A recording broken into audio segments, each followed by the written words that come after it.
It was really lovely meeting so many folks here as kids and families, and so hopefully everyone had a wonderful time, and we were happy to host all of you and your families. All right, don't be fighting over the candy now. It's enough for everybody. Happy Halloween and good afternoon. So today, as you all see, we'll see momentarily, the president has big news for hardworking Americans in his continued crackdown on junk fees, building on actions he's taken to date that have saved Americans billions of dollars. Today, the president is cracking down on junk fees in retirement, investment, and advice. Too often, financial advisors steer clients toward certain investments, not because it's in their client's best interests, but because it means the best payout for the advisor. These costs add up. One of the investment products we looked at cost Americans as much as $5 billion per year in junk fees. Over a lifetime, these conflicts of interest can cost up to 20% of retirement savings, tens of thousands of dollars for a middle-class saver. Are you okay? Okay. All right. I'm sure your favorite is in there.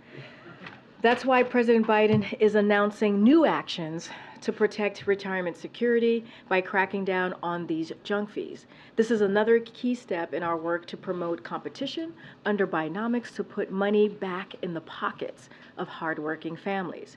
And keeping with that theme, today we wanted to highlight another drug that thanks to the president's leadership, Medicare can now negotiate lower prices to save Americans money.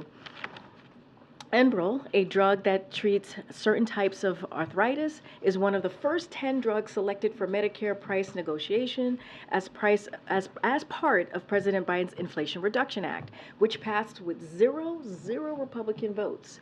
I can see from the chart about this particular drug. Last year, more than 47,000 Medicare recipients took this drug, and those seniors spent over $43 million in out-of-pocket costs, while Big Pharma made record profits.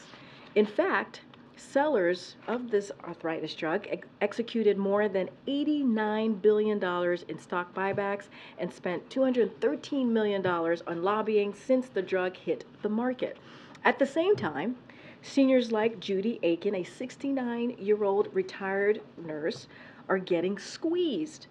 Judy pays $339 per month out of pocket for just one Enbrel prescription she needs to manage her arthritis.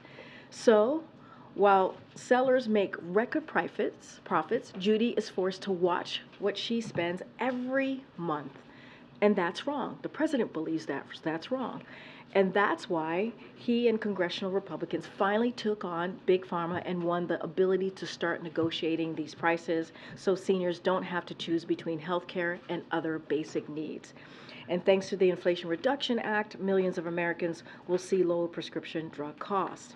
Now, this morning, as you all know, President Biden held a meeting with a bipartisan group of senators to discuss efforts to ensure trust, safety, and accountability in AI development. Senate Majority Leader Chuck Schumer was here. Senator Mike Rounds, Martin Henrich, and Todd Young participated in the meeting, and the president thanked them for their leadership on this incredibly important topic. The executive order President Biden signed yesterday is the most significant action any government in the world has taken on AI, and we're talking about safety, security, and trust, and it will ensure America leads the way in a responsible way as we move forward with AI innovation. As Congress works to determine its exact approach, the president is urging members to move forward on legislation swiftly in a bipartisan manner. With that, Admiral John Kirby from the National Security Council is here today to give an update on Israel and take any other foreign policy questions you may have for him. And Admiral? Okay. Good afternoon. So today I'm pleased to say that another 66 trucks got into Gaza over the last 24 hours with life-saving humanitarian assistance, including food, water, and medicine. It's the highest single-day delivery so far, but again, it's a trickle compared to what needs to get in, and we're going to keep working that very, very hard. Dozens of more trucks are expected to clear today, I want to caveat it with that. We're obviously watching this as closely as we can, and we hope that they all get in. But still, again, it's just a fraction of the need. We're also continuing to press for the resumption of essential services, including water and the delivery of fuel. Fuel is going to be critical here, certainly in coming hours and days, as the existing stocks are running low to near empty. And of course, we're supporting efforts for safe passage for civilians in Gaza and those wishing to depart, while making it clear that we will not support any forced relocation of Palestinians outside of Gaza. Now, to that end, and to all of those ends, President Biden will speak with His Majesty King Abdullah II of Jordan this afternoon to discuss further cooperation with Arab partners to address this worsening humanitarian situation, and certainly we'll have a readout for you when that call concludes. Now, on the topic of humanitarian aid, again, we've said this many, many times, but it is absolutely critical. And we know that there's bipartisan support for that. There continues to be strong bipartisan support for supporting Ukraine as it continues to defend itself. This is international interest, and these two issues, Ukraine and Israel, are intertwined.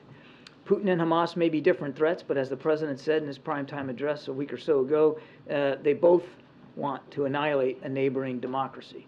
History's taught us that when terrorists don't pay a price, when dictators don't pay a price, they only cause more chaos, death, and destruction. They just keep going.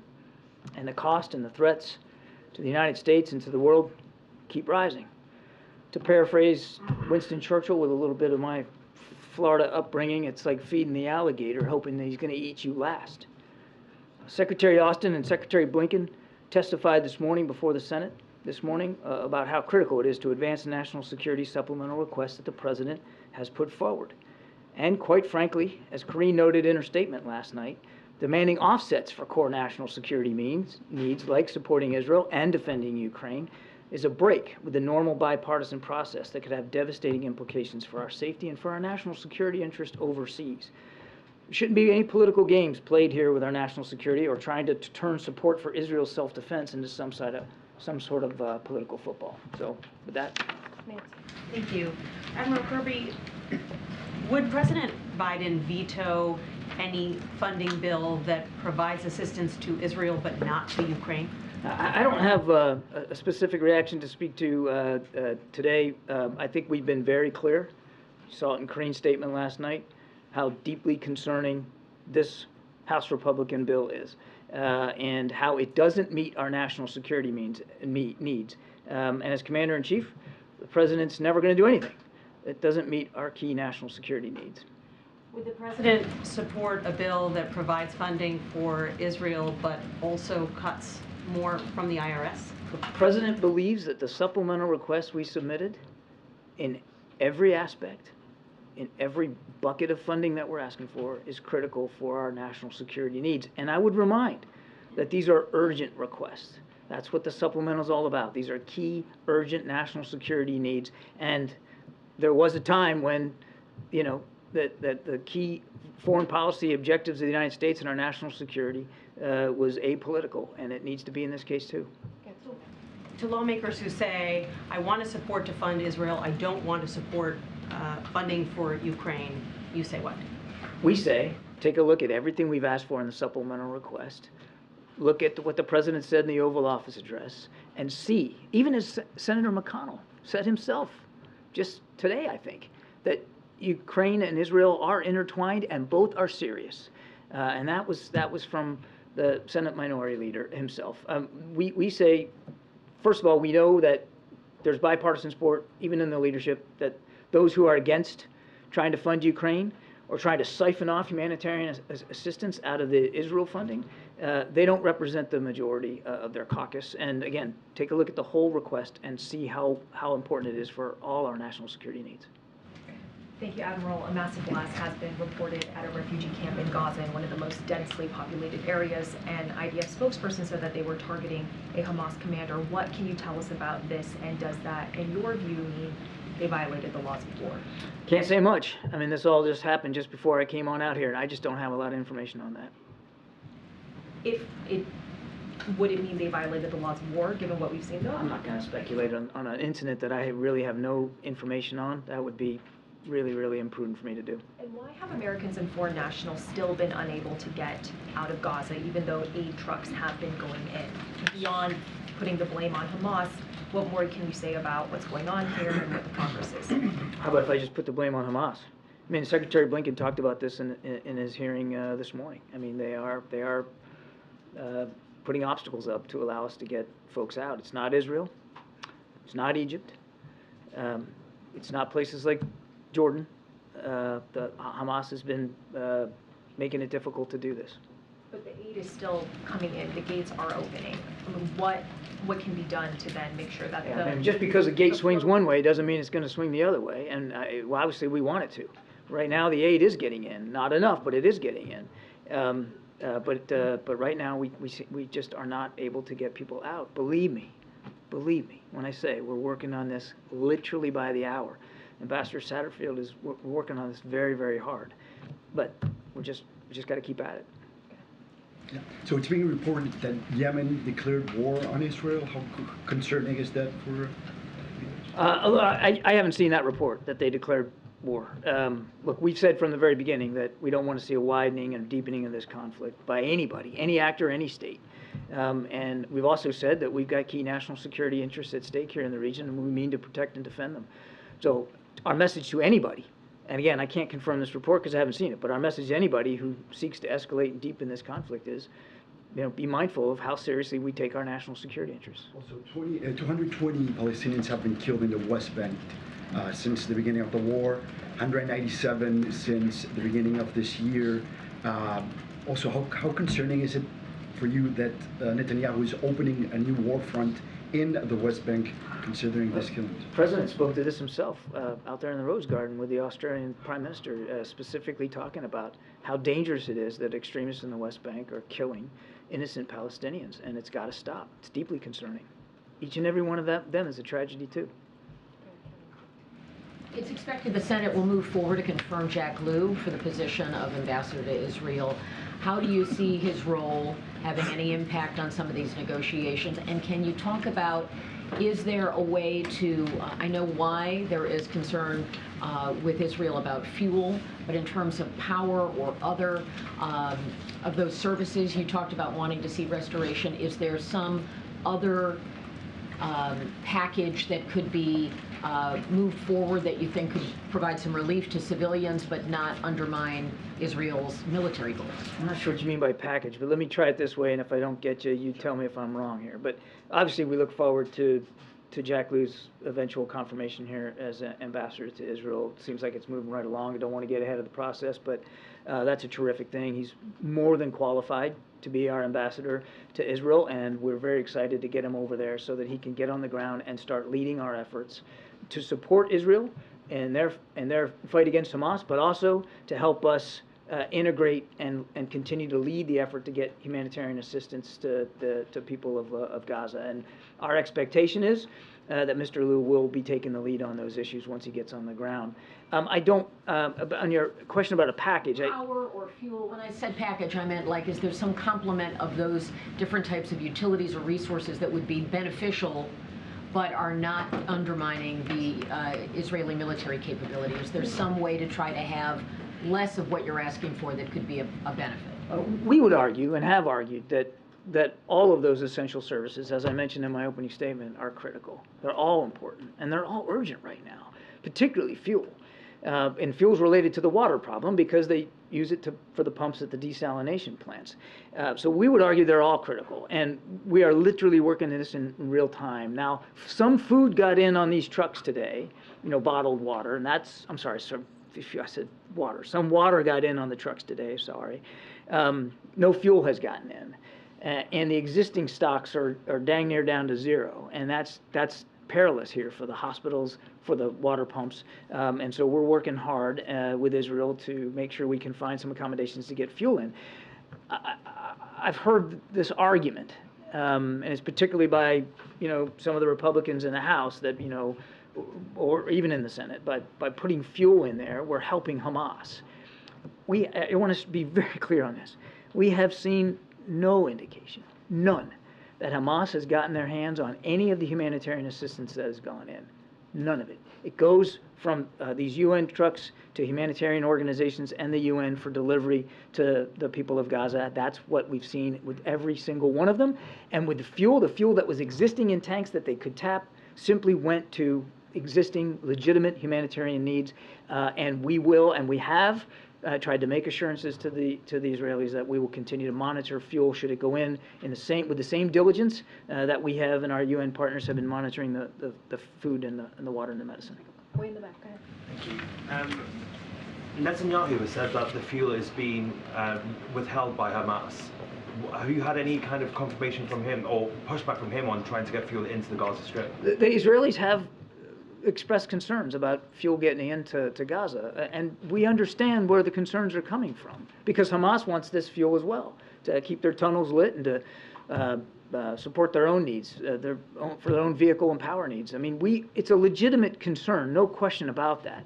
Our argument is that it's also a legitimate need of the innocent civilians in Gaza who are suffering right now and in desperate need of continued medical care and fresh water to drink. And so what we're working on with the Israelis is an accommodation here where they can be confident that it's not going to go to Hamas, and we can be confident that it's going to get in and get to the people in need. And we're still working on that. Has he been receptive to those concerns?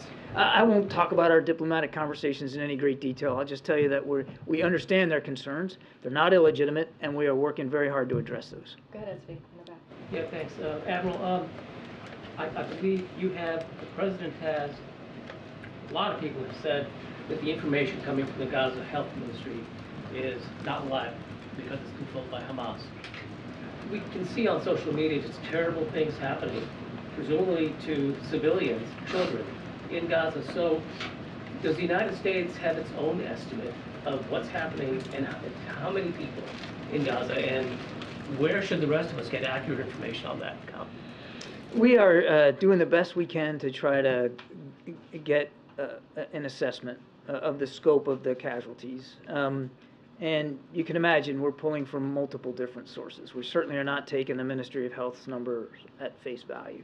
You know, we're talking to partners on the ground now that we have a direct linkage with 8 organizations on the ground. As these trucks are getting in, we are getting a little bit more fidelity on the situation. So we are pulling from multiple sources. And without spouting a whole number here, I can tell you we are convinced that there have been many thousands of civilian deaths in Gaza thus far in the conflict. And as I've said before, I'll say it again, each and every one of them is a tragedy. Each and every one of them we should work to prevent. We know that each and every one of them means that there's some grieving family somewhere out there that's going to need support and going to need help. We know that. And so we're continuing to monitor as best we can, and we are continuing to stay in touch with our Israeli counterparts about the need to reduce and minimize civilian casualties as much as possible. Back to this blast in northern Gaza. What is clear is that there are and will be many, many casualties as a result. The president and everyone on down have made very clear that they are urging Israelis to minimize civilian casualties as much as possible. Is it clear at this point that that is not happening, that civilian casualties are not being minimized? If you're asking about that specific explosion, I don't know. I don't have any context. General, but also with that. As I've said repeatedly, MJ, I mean, we're not going to react to every event in real time, but we've certainly recognized that civilians have been hurt, civilians have been killed to the tune of many thousands, that infrastructure has been damaged by these airstrikes. We recognize that. We observe that, and we're not accepting of any single civilian death in Gaza. They're all tragedies, and we continue to work and will continue to work with the Israelis about the need to respect human life and to try to limit civilian casualties. What I said yesterday, though, needs to be repeated, that unlike Russia and Ukraine, and unlike what Hamas did on the 7th of October, the killing of civilians is not a war aim of Israel. I'm not denying that it's happening. Now, of course it is, and it's tragic. But it's not the goal of Israeli forces to go out and deliberately take innocent civilian life. And they have tried to make efforts to minimize that. But would you go as far as to say that Israel is not successfully minimizing civilian casualties in Gaza? I would say is what I said to you before. It's obvious to us that that they are trying to minimize. Secretary Blinken said today that U.S. officials are in close communication with Americans who are stuck in Gaza, wanting to leave, phone calls, emails via WhatsApp. What exactly is being communicated to those Americans in those messages? Well, I'd refer you to the State Department to speak to that more specifically than me here at the NSC, but as we understand it, it's to keep them informed about our efforts to try to get them out and to make sure that they know that we're not tiring and that we're gonna keep trying to do that. But do you have specific guidance on, where they should go, who I they don't. should call? You got to talk to the State Department about that. They're the ones in direct contact. John, Hamas is claiming that they will free some foreign hostages in the next few days. Has the U.S. been alerted to this by any official channels? Do you have reason? That's the first I'm hearing that report. We'll have to see whether it pans out or not. Obviously, we want that to be the case. And are you hearing anything about the crossing into Egypt opening tomorrow to allow some injured Palestinians out? I've not heard that report.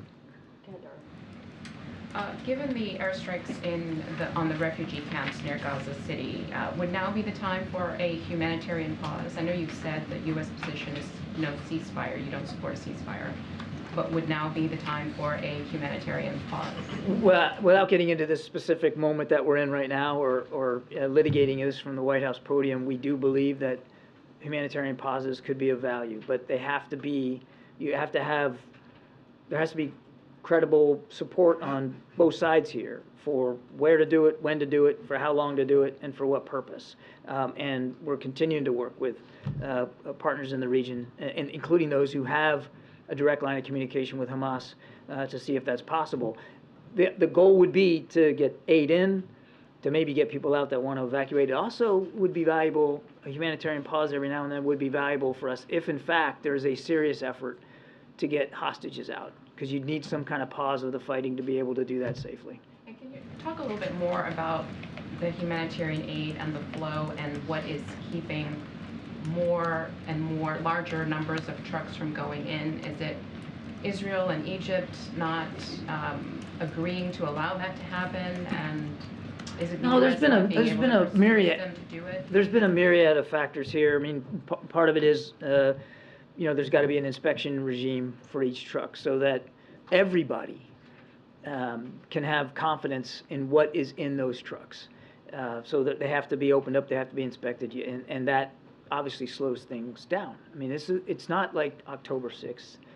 It's now a war zone, and there are belligerents here, and we got to make sure that what's going in is legitimately humanitarian assistance. And because it's a war zone, it's not the trucks themselves.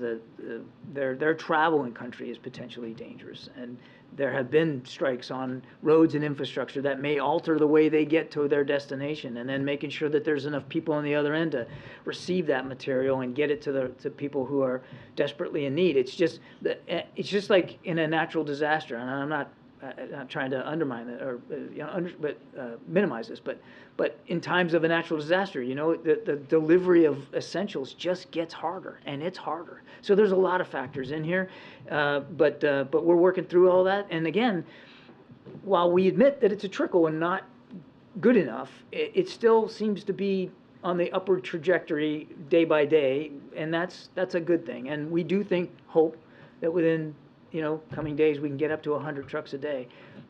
Still not going to be enough, but it's going to be a lot more than what we're doing right now.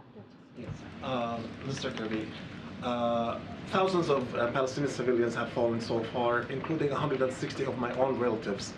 And I'm just wondering, how many Palestinian civilians need to be killed before the United States called for a ceasefire? First of all, my condolences to you and your family. Are you in touch with some that are as still, much as I can. Not as much as you'd like to be, yeah. But I'm very sorry to hear that. I'm very sorry to hear that. And so I can see this is obviously personal for you. I can tell you it's personal for the president too. We don't want to see any more civilian casualties. So in terms of a ceasefire, our concern with that is that Hamas benefits to the tune of being able to refit, renew themselves, plan and execute additional attacks. And as I said yesterday, right now is not the time for a general ceasefire. It is, however, the time to consider pauses in the fighting long enough so that folks like your relatives and family members can get this incredibly needed humanitarian assistance and perhaps a way to get out if they want to get out. So we're supporting that, and we'll see what we can do. But again, my deepest condolences. Well, another question, if I may. Yeah, of course. Now, you talked about creating a safe corridor where Gazans can leave if they want to. Does the United States guarantee the return, or is it going to be like 1948, where like ethnic cleansing and they're not allowed to return? As I said in my opening statement, our policy is not to have some sort of permanent settlement outside of Gaza. For the people who call that home, we want them to be able to go back home, and do so safely and effectively. We are not calling for their permanent refuge from the country. During the weekend, Prime Minister Netanyahu referenced the Amalekite, which is a biblical reference talking about the genocide that happened in the biblical times between the Israelites and the Amalekites. Is that a concern for the U.S. administration? I'm afraid I'm not qualified to speak much on biblical history here, but obviously, I think we've been crystal clear, not only there but around the world, on our concerns about genocidal behavior by any leader. And that is not what we're seeing Israel desire to do. That they are going after Hamas terrorists, going after leadership that attacked their country on October 7th in a gross and barbaric fashion. They are not interested in genocidal activity to the people of Gaza. Now, again, we recognize there have been many thousands of casualties. Way too many. Should be zero. We understand that. But their war aim, as I said earlier, is not to target the innocent civilians of Gaza. Their war aim is to go after Hamas. Thank you. John, the people in this country making violent anti-Semitic threats, are they domestic terrorists? I don't know that we're classifying people as domestic terrorists for that. I mean, that's really a question better left to law enforcement. I'm not aware that there's been such a characterization of that. Okay. The FBI director said today, the ongoing war in the Middle East has raised the threat of an attack against Americans in the United States to a whole nother level. Has the White House considered the possibility that a terrorist could be in the country right now after crossing the southern border? Peter, we are always concerned about the potential presence on U.S. soil of terrorists coming from overseas. That's something we're always worried about. But there was this bulletin last week. The CBP in San Diego said militants associated with the Israel-Hamas war may be potentially encountered at the southwest border. You're talking about the San Diego... Yeah. Yeah. Is there any heartburn around here? 600,000 known gotaways just in the last fiscal year. Yeah. Is there any heartburn about leaving the border in such a condition that one of those 600,000 could be a terrorist? So let me just break this down for you just a little bit here. First of all, I can't speak to this intelligence report that was leaked to the media. I wouldn't do that. I can tell you that we are constantly monitoring, as best we can, all ports of entry to the country for the potential arrival of anybody who might wish us harm. And one of the things that the president asked for in this supplemental was additional funding for border security, for like 1,500 more Border Patrol agents and better technology at the border. I mean, so again, we would urge Congress to take a look at that supplemental request and pass it. But if the general gist of your question is, are we taking the potential threat seriously? Of course we are. The general gist was, is it possible that somebody who wants to commit a terrorist attack during a time of elevated threat crossed the southern border into the United States already? I couldn't possibly answer that question, Peter. All I can do is tell you that we have remained vigilant to that potential threat. Good, John. Thank you. John, can you give us an update on how talks with the Qataris are going in terms of helping hostages get out? I really am not at liberty to get into too much detail, Jeff. What I can assure you is that we are still having discussions with our partners in the region, and the Qataris have been useful in that regard. We are continuing to have discussions about getting the hostages out. Following up on MJ's question, the IDF has confirmed while you were standing here that the attack on the refugee camp and hospital was an Israeli one. How do you square that with what you're saying about Israel trying to avoid civilian deaths? Again, you're getting me a little unawares here, Jeff. I didn't see that that comment. I didn't see that report. So I don't want to speculate about what might have happened or what might not have happened. What I can tell you is that we have indications that they are trying. I'm not predicting that on any given day they aren't going to fail to meet their own expectations about killing civilians. Sadly, our own experience as a military over the last 20 years has shown us that even with our best intentions and all the efforts that we put in to avoiding civilian casualties, we still cause them. And it's tragic each and every time. But I just, without the context of this event, I'm going to be careful about what I speculate on here. People who are seeing the numbers, and you've also said it's been thousands, is there anything more you can say besides indications? What evidence do you have that Israel is trying not to kill it's civilians? based on literally a daily conversation that we're having with our Israeli counterparts about their goals, their strategies, and their plans, and the questions that we would hope they're asking themselves, like we would ask ourselves before embarking on military operations. Thank you. Admiral, just to talk about the fuel situation again in Gaza, the lack of fuel, the Ministry of Health, the director there, said that essentially that they're going to run out of fuel tomorrow. I was wondering if that aligns with your assessment of how the levels of fuel are, especially when it comes to the hospitals and the generators. It's a similar timeline that we've heard from aid organizations in the UN. It's not totally out of the scope of what we heard from other actors, that it could be that soon. Is that sense of trauma and sense of urgency being felt in the conversations about the need to get fuel into Gaza, especially when you're talking about hospitals, when we're talking about generators, babies on ventilators and those kinds of things? Is that sense of urgency being felt, and is it being heard by the Israelis as well? It's absolutely being felt, and we have continued to communicate this with our Israeli counterparts. There's definitely a sense of urgency here. John, a follow-up on the humanitarian pause. Given the recent comments from Prime Minister Netanyahu and kind of what we've seen in the last few days, are you getting any indication from the Israelis that this is something that they would even consider? And how much of a priority is this for the administration to get a humanitarian pause to make that happen? I don't want to speak for the Israelis. I would tell you that they too want to get their hostages out.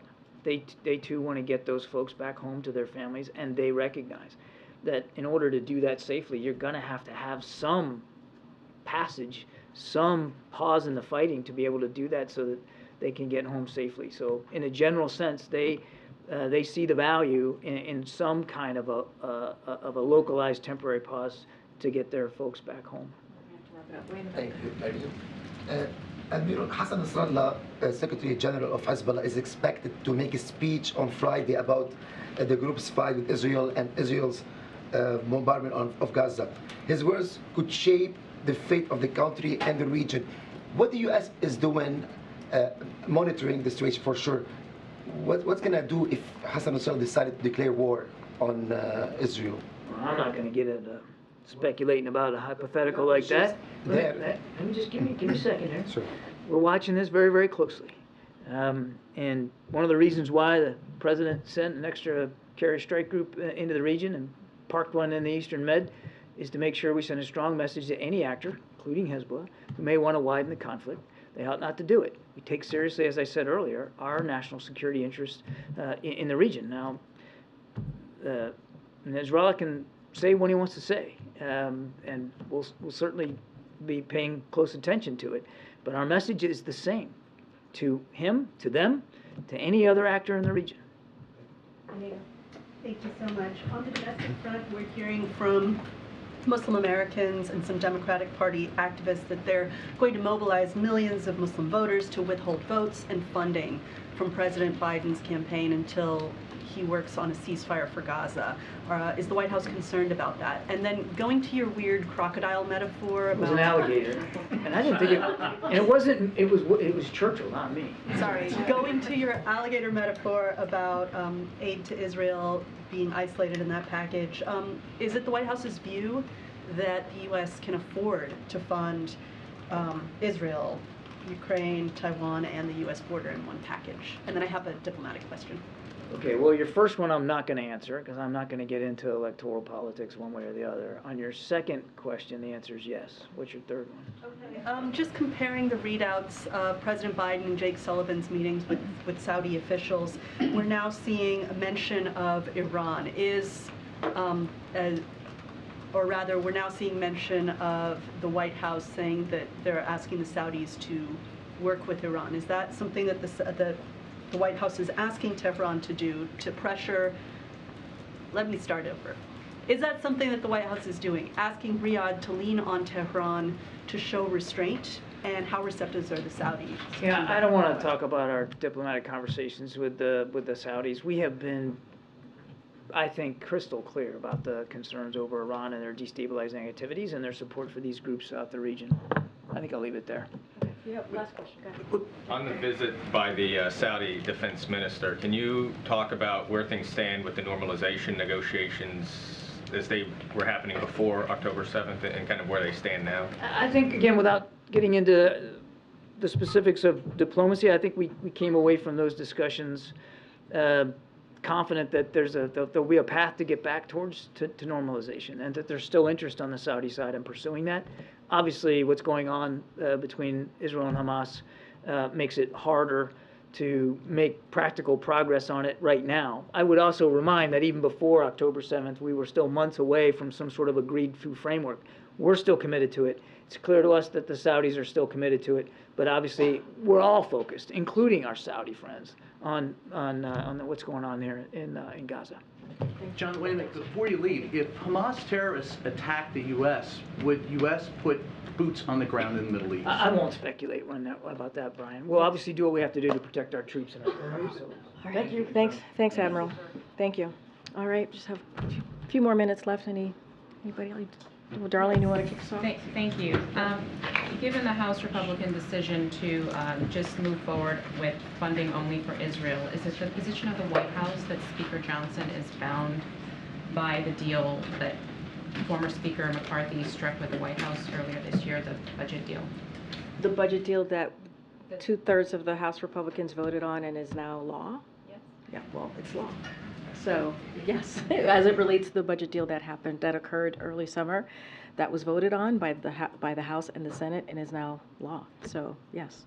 A couple of quick housekeeping things. Is a trip to Maine for the president under consideration? So let me just say that we are appreciative of the governor of Maine inviting the president to visit. As you know, when the president visits any state anywhere, there's a lot of logistics that has to come into play. Don't have anything to share on a potential date, but certainly we are appreciative. And as you know, the deputy director of the Gun Prevention Office, Greg Jackson, as I mentioned, I believe yesterday, is on the ground providing support to the community, much needed support to the community, and folks who certainly were deeply affected by and victims by the shooting last week. And the summit on Friday, the president is having with Western Hemisphere leaders, economic summit. Are leaders coming to Washington for that? Is this an in-person thing or is it virtual? So NSC, I believe, is going to be holding a backgrounder on this, a briefing on Thursday, so they'll have more information. There will be leaders from countries across the North and Central America will be here, so I don't want to get ahead of who actually will be in person. Sometimes folks participate virtually. I just don't have that list in front of me, but obviously there'll be leaders from North and Central America that will be here, and it's an important meeting. The president is looking forward to having to continue to have those conversations about the strong partnership with these leaders across the region, and so we'll have more to share with you as they do a briefing for all of you on Thursday. Thanks, Karine. So the White House says that this new proposed rule around retirement advisors could boost retirement savings by as much as 20%.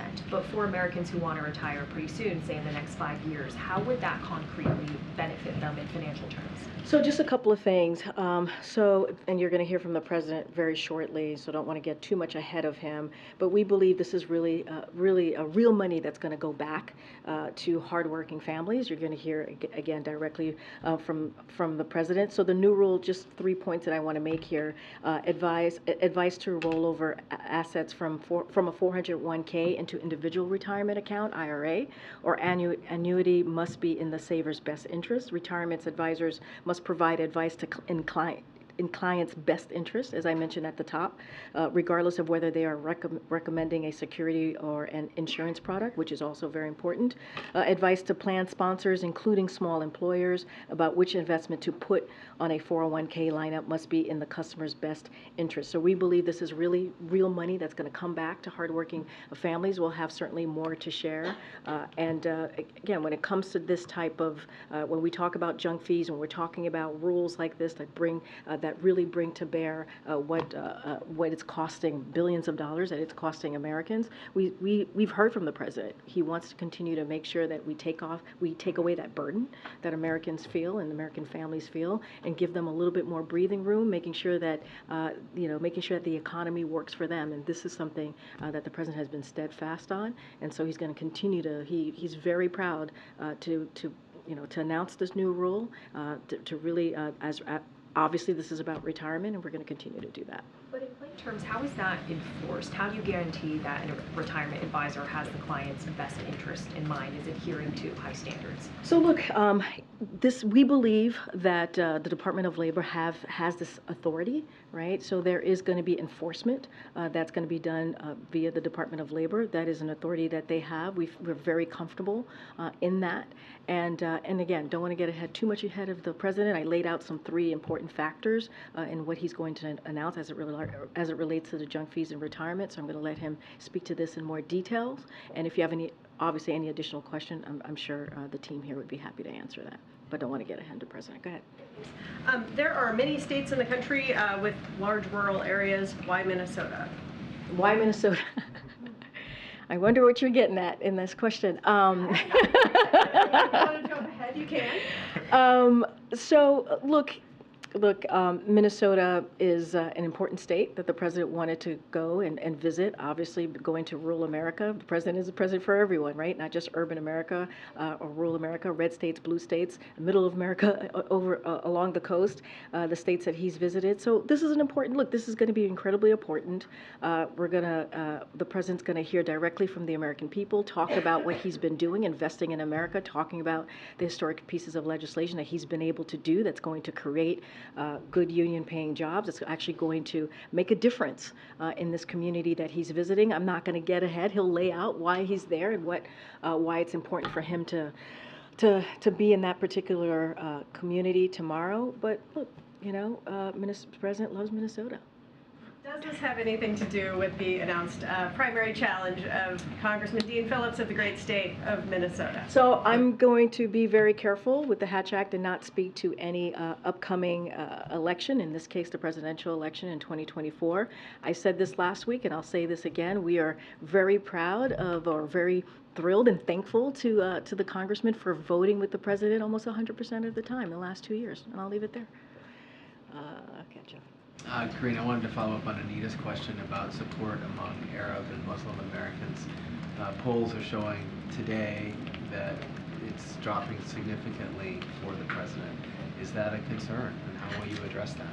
So, look, I'm not going to get into every poll, right? So going to be careful. I think in Anita's question, it was related also to kind of the electoral race that's coming up. So.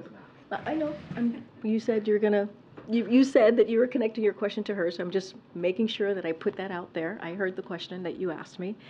Look, of course the president is always concerned and wants to hear how different communities feel about the work that he's doing. Of course that's important to this president. You know, one of the reasons that he's going out there to go into rural America to hear directly from Americans there. One of the reasons that he does these travel, because he wants people to hear directly from him on the work that he's doing on behalf of Americans across the country. And so always, you know, paying attention, listening to what different communities are concerned about. Obviously, that is important to this president. I'm just not going to go into every poll from here, but I get the question, obviously. I'm going to call people. I'm going to call people that I haven't called on. Go ahead. Go ahead. Thanks, Karine. So President Biden hopes to meet President Xi face to face next month. Is the U.S. considering lowering tariffs or easing sanctions or making some gesture to make sure that meeting happens face to face? Look, I mean, we've been very clear. Our policy and how we move forward with China hasn't changed. This is intense competition, right? That we have said that we want to move forward with China. We understand that, and intense competition means intense diplomacy. That's what you're going to see. That's what the president is going to be doing and having, you know, a tough conversation, but important conversation. I'm not going to get into any kind of decisions made on this. This is going to be about the diplomatic conversations. We've seen about three secretaries go to China and having these diplomatic conversations. We saw Secretary Blinken. We saw also National Security Advisor Jake Sullivan having important conversations, diplomatic conversations with their counterparts in China. This is important. This is an important relationship. Again, this is about competition. That's what we want to see with China, and this is going to be an important diplomatic conversation that they're going to have. Is the Chinese not saying yes at the moment To what? To a face-to-face meeting? We've been talking about. The president said he's looking forward to meeting with President Xi, and so not going to get into details about this meeting that's going to happen tomorrow is November, next month. It's going to be in San Francisco. It's going to be a constructive meeting. The president's looking forward to it, and I think that should answer your question. Yes, the meeting's happening? Yes. Okay. Thank you. We've been clear. We believe we've been clear about that. I'm just not going to get ahead of the process. I'm not going to get ahead of the agenda. Again, this intense competition it's always important to have this type of diplomatic conversations. That's the best way to manage this type of competition that we see through intense diplomacy, and that's what's going to happen. That's going to be happening with the president. Go ahead. Confirm that the meeting with President Xi is happening? What I'm saying is that we're aiming to have a constructive conversation meeting between the leaders in San Francisco in November. So that's what I'm saying. That's what's going to happen the next month in November. We're having a constructive conversation in San Francisco. Yeah. So I think I just confirmed it. Go ahead, Karen. Okay, I was going to ask that too. But back to Maine, without confirming any trips or talking about that, has the president spoken to the families of the victims of the shooting in Maine? Don't have any conversations or any readout for you at this time. With the families. Obviously, the president's main goal right now has been to make sure that folks on the ground have the resources that they need. We understand. Certainly our hearts and prayers go out to the families and the victims that lost so much on that awful, horrific day last week. And so that continues. As I mentioned, Greg Jackson, who's the deputy director of the new office, is on the ground providing that support, that much needed support on the ground. We don't have any calls to read out. And knowing what we've seen come out now about the gunman's mental health and some of the warning signs that were there, does the president believe that there was something specific that could have been done to prevent that shooting? So here's what we know. We know that more work needs to be done in Congress. We need to see more legislation to deal with what we're seeing, to deal with this epidemic, gun violence epidemic that we're seeing across the country. We need House Republicans to get on board. And that is one way to save lives. And we're tired of this. You know, I'm tired of it. The president's tired of it. I'm sure all of you are tired about talking about these horrific mass shootings. You know, there's a reason that this happens, these types of mass shootings happen here in this country.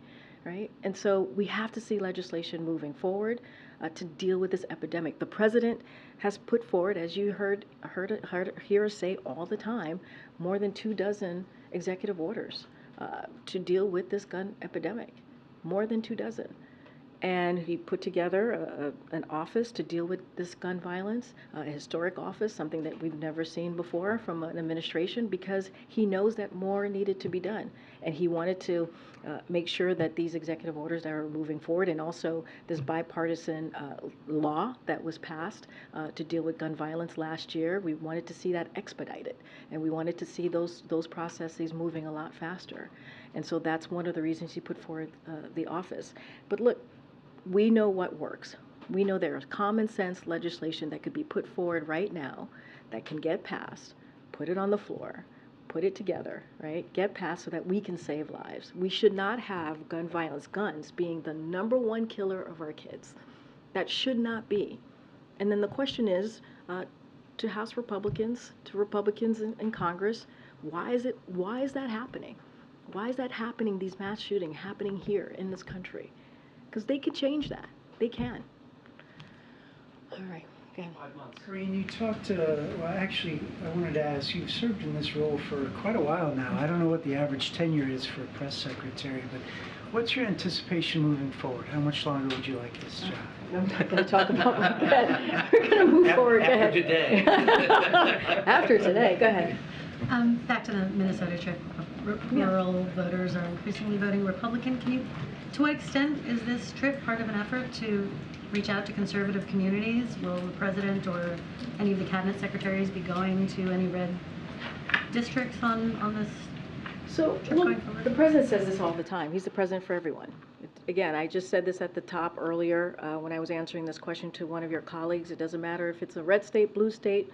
It doesn't matter. He is a president for everyone. So it is important. It's not the first time he's going to a rural area to talk to Americans there. And so he's going to do that tomorrow and talk about what he's done on behalf of this community, but on behalf of Americans across the country. And so this is, the president truly, truly believes that he is a president for everyone. And so this is part of that. It's important, just as he goes to urban parts of the country, suburban parts of the country, to also visit rural areas of the country too. And that's what you're going to see from the president. You'll hear directly from him and he'll speak to it. Go ahead. Jojo. Yeah, thank you. That's my new nickname. I know, I saw your tweet. You're enjoying your new nickname. Yeah, you know. But real quick, following up on Maine and the possibility of going there. I know you said there's no trip to confirm, you don't have a date, but is it the president's hope to take the governor up on that invitation and go to Maine to meet with families? So again, we appreciate the governor's invitation. As I said before, when the president travels, and you all know this, you've traveled with the president, you know how much of a big footprint he has when he's on the ground. And so there's a lot of logistics that need to be considered, and we're trying to figure that out. I just don't want to get ahead of making any announcement or confirmation from here. Again, we obviously appreciate the invitation from the governor, and we are doing everything that we can. We have been since the moment of this horrific shooting, in providing resources that the community needs, and we've been doing that. As I mentioned, we have someone from the newly minted office to prevent gun violence who's on the ground. I just want to be really mindful. There's a lot of logistics that are put into this, and I just don't want to get ahead of that. Okay. Go ahead, Anita. Thank you so much. As Jeff mentioned, there are very many angry Muslim Americans right now who feel like the president isn't listening to them in their appeals for a ceasefire. What is your message to this group of Americans, and what efforts have you made at outreach to this group specifically? So a couple of things. Look, what I can say is this. The president knows that Muslims and those perceived to be Muslim have endured a disproportionate number, certainly of hate-fueled attacks, right, as we talk about what we're seeing here. And so he also understands that many of our Muslim, Arab American, and Palestinian American loved ones and neighbors are worried about the hate being directed at their communities. And so leaders at every level of this administration will continue. We're going to continue to engaging with the Muslim community, the Arab American community, and Palestinian American leaders to hear their concerns right? And also to hear their feedback on how best, certainly to combat the discrimination, the hate and discrimination that they're seeing as well. You know, we have been in close contact with folks in the Muslim community. We've been in close contact with Palestinian Americans, Arab Americans as well, appointees here, Jewish American appointees as well, to ensure that their perspectives are heard and also that we continue to respect, obviously, their perspective. And so we're going to continue to hear from the community. That's something that we want to do. As I was talking about rural America and how the president is a president for everyone, we certainly want to continue to keep those lines of communication open, and that's really important. Go ahead. Yeah. Okay. Thank you, Karine. Just real quick, how closely, if at all, is the White House tracking this 14th Amendment lawsuit in Colorado? I don't have anything to say about that. I'm not tracking that very closely. There's no concern that if former President Trump is taken off the ballot, it might embolden support for him in other states? Look, I'm just going to be really, really careful on anything that is related to ballots, elections, upcoming elections, especially as you're asking me about 2024. I'm just not going to comment. Certainly not going to comment from this podium from here. All right, thanks everybody. It's anti-democratic to refuse questions from one of our country's 4 largest newspapers, Karine.